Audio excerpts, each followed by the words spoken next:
We have Town A and Town B. Both towns don't have any water, but there's a river close by.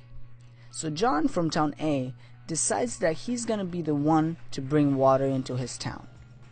So he grabs a few buckets and starts bringing all the water he can and begins selling it to the people in town, which are desperate for water, so they're willing to pay a good price. John starts spending all of his waking hours bringing water into town and selling it, so he starts making money. In Town B, Steve is determined that he's gonna be the one to bring water to his town.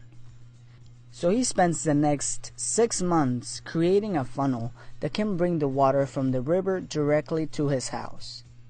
He doesn't get paid for this, but after he's done, he starts selling the water to the people in town for a good price. But there's a twist in the story. John from Town A gets sick, so he can no longer bring water into the town. And since his income is dependent on his labor, he loses his income. Steve, on the other hand, he also gets sick. But since he already built the funnel to bring the water from the river to his house, he just hires someone to sell the water for him. And he still makes money whether he's physically there or not. See, the difference between John and Steve is that John works to get paid. His income depends on his labor, while Steve decides to work for a period of time, in this example 6 months, without getting paid. He creates a system that will generate income. The main idea is that the rich don't work for money. That is one of the reasons why the rich get richer. Let's look at the same example. Once Steve is done with his first funnel, he can go to Town A and build another one and even run John out of business. And then he can go to Town C and do it again, and then Town D and E, and on and on and on. And he will be generating income from all of these funnels. This is actually called an asset, which I explain in more detail in my other Rich Dad Poor Dad video. So while John has to work every single day to earn his paycheck, Steve earns his, even if he is not physically there. So again, when most people work for money, the rich build systems to generate money for them. Robert Kiyosaki explains that our financial lives are run by 2 emotions, fear and desire. The fear of not having money and not able to pay our bills makes us go find a job, which is perfectly normal and it happens to most of us.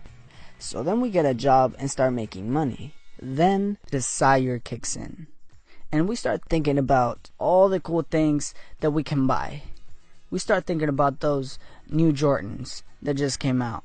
We start thinking about that car that we always wanted. And then we spend all of our money.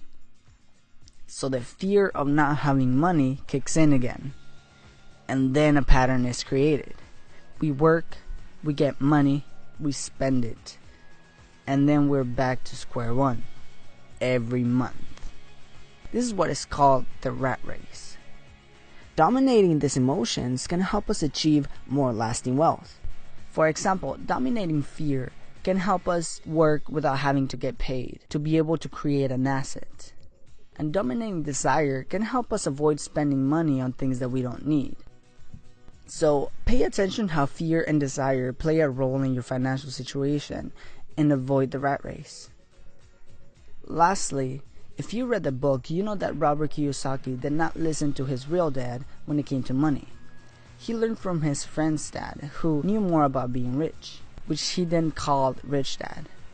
I cannot emphasize enough the power of mentors. So go out there and find yourself a mentor that know what he or she is doing.